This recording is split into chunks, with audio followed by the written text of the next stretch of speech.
Limites precisam ser traçados.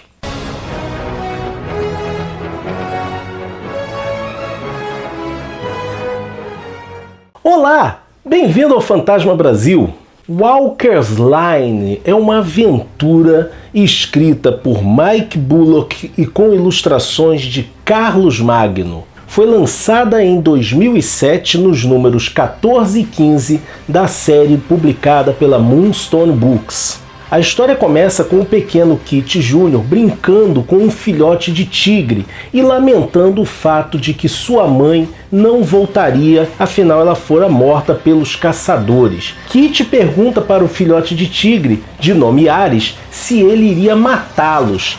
O 21º fantasma intervém e explica ao seu filho que matar não é a maneira habitual de ação dos fantasmas, ao que o seu filho retruca que aqueles homens maus que mataram os tigres mereciam a morte. Seu pai então responde que não cabia a eles essa decisão e então passa a contar uma história para seu filho.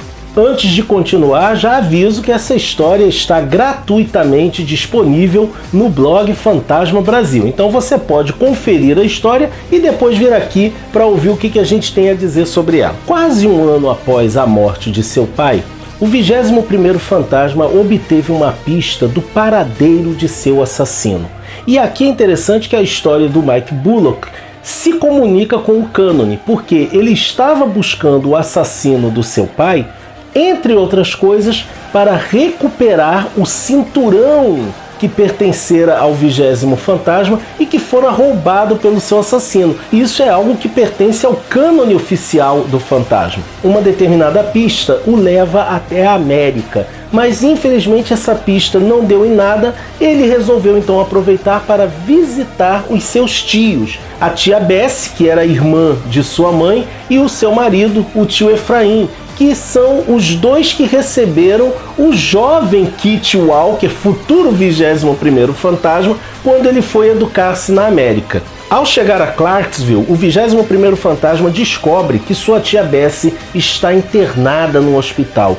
Ela havia sido assaltada e agredida por membros de uma gangue de malfeitores que havia se instalado em Clarksville pouco depois de sua partida para Bangala. No assalto, além de agredi-la gravemente e roubar o seu dinheiro, eles haviam também roubado o colar que ela carregava, e esse colar tinha exatamente a marca da proteção. Segundo Efraim, Bessie saiu para fazer compras quando soube que Kit iria visitá-los no dia seguinte. Ela queria comprar algumas coisinhas para recebê-lo. Efraim estava fora, mas Bessie resolveu sair sozinha. Foi quando se deu o assalto. O estado de Bessie é bastante delicado e isso acrescenta um elemento ainda mais dramático à história, porque com a morte de seu pai e de sua mãe, o jovem Kit Walker, o agora jovem 21º fantasma, não tinha mais nenhum parente vivo. Eles eram toda a sua família.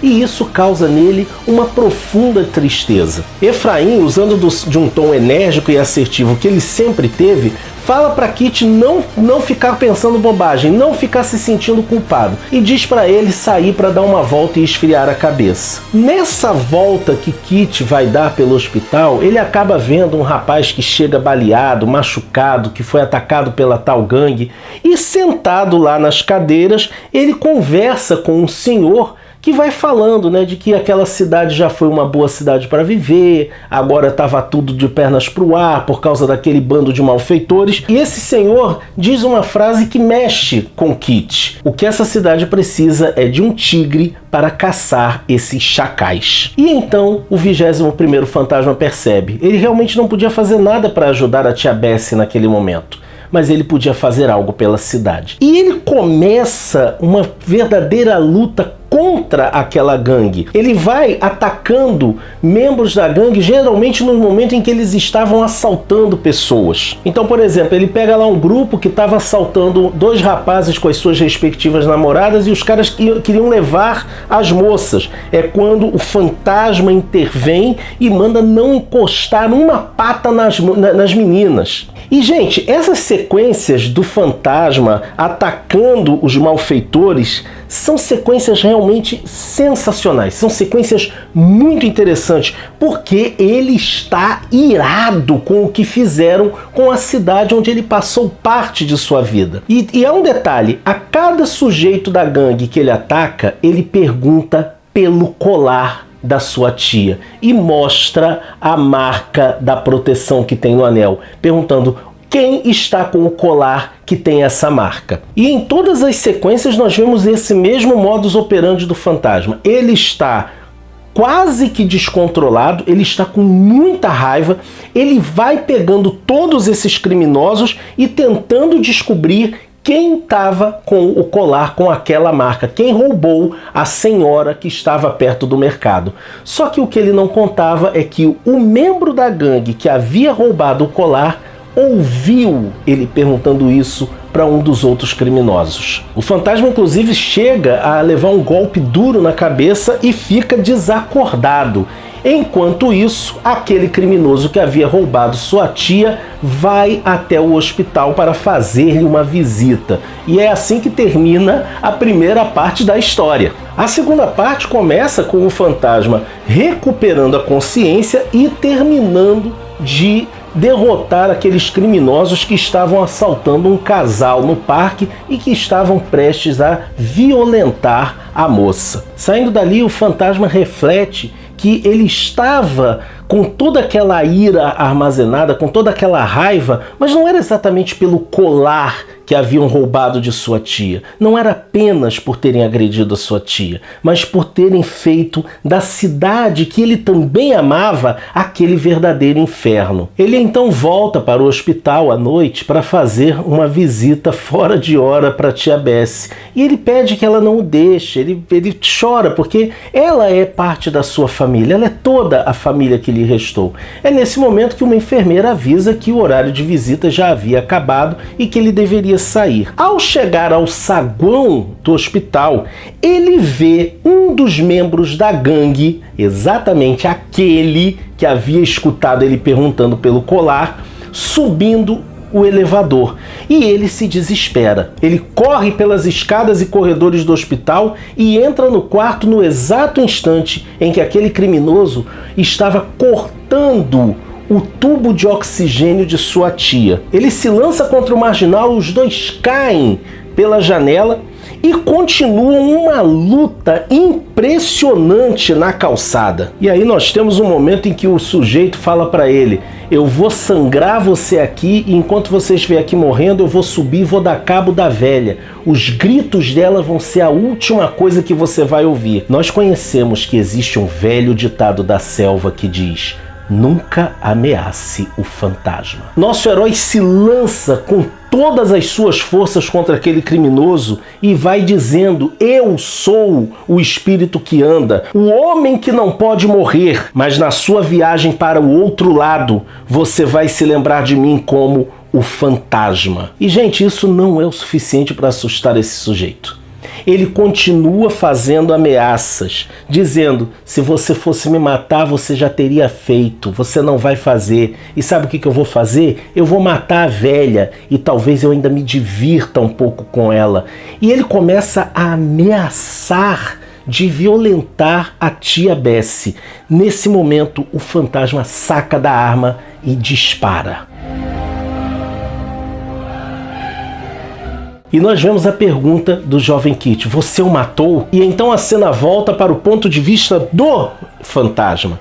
Ele realmente quase matou aquele sujeito. Naquele momento, pouco antes de puxar o gatilho, o fantasma refletiu que uma das piores coisas da juventude é não conseguir controlar as suas emoções. E que naquele momento as emoções do fantasma o estavam controlando e ele esteve bem perto de cometer uma execução sumária, que é o equivalente a um assassinato. Então ele lembra de tudo que ele havia aprendido com seu pai e de toda a linhagem da qual ele era um herdeiro. E nesse momento ele se lembra do juramento da caveira e dispara. Mas ele dispara arrancando o brinco que o malfeitor usava, que era um brinco em formato de caveira. A caveira do Jolly Roger, aquela com os ossos cruzados. Quando a polícia estava chegando, o fantasma ainda diz para o criminoso: você deve a sua vida a mim. Sua vida está nas minhas mãos. E o homem está lá apavorado, provavelmente em choque, pedindo que o espírito que anda não o machuque. Nesse momento nós descobrimos que ele é o líder daquela gangue e descobrimos que a gangue é a gangue das caveiras. Olha só que interessante isso, né? A questão do símbolo que pode adquirir vários sentidos. Sua tia Bessie melhorou e a história termina com o fantasma conversando com seu filho, falando que a grande lição que eles receberam dos seus ancestrais é que assassinato não resolve a injustiça, porque o assassinato é injustiça. Como educador, eu não consigo deixar de notar o método educativo que o 21º fantasma utilizou aqui. Ao invés de refutar simplesmente o que seu filho trouxe, refutar aquela ideia dele de que homens maus mereciam ser mortos, ele gera um vínculo com o garoto, contando de um momento em que ele também pensou assim e de como ele aprendeu o outro lado, de como ele percebeu que aquele caminho não era certo. É um método socioeducativo muito interessante e que tem suas raízes em nomes como Pestalozzi, Piaget e Paulo Freire. Criar o vínculo entre aquele que ensina e aquele que aprende, para que assim os dois aprendam juntos. Se você gostou desse vídeo, não deixe de curti-lo e compartilhá-lo nas suas redes sociais. Não deixe também de continuar apoiando o nosso canalzinho, fazendo suas compras pelos links do Fantasma Brasil que ficam na descrição do vídeo. Você vai ter meu muito obrigado. E não deixe também de se inscrever no nosso canal e de nos acompanhar nas diversas redes sociais do Fantasma Brasil, inclusive grupos de WhatsApp e Telegram, porque assim você fica por dentro de tudo o que acontece no fascinante universo do espírito que anda, ok? Vejo você por aí, hein?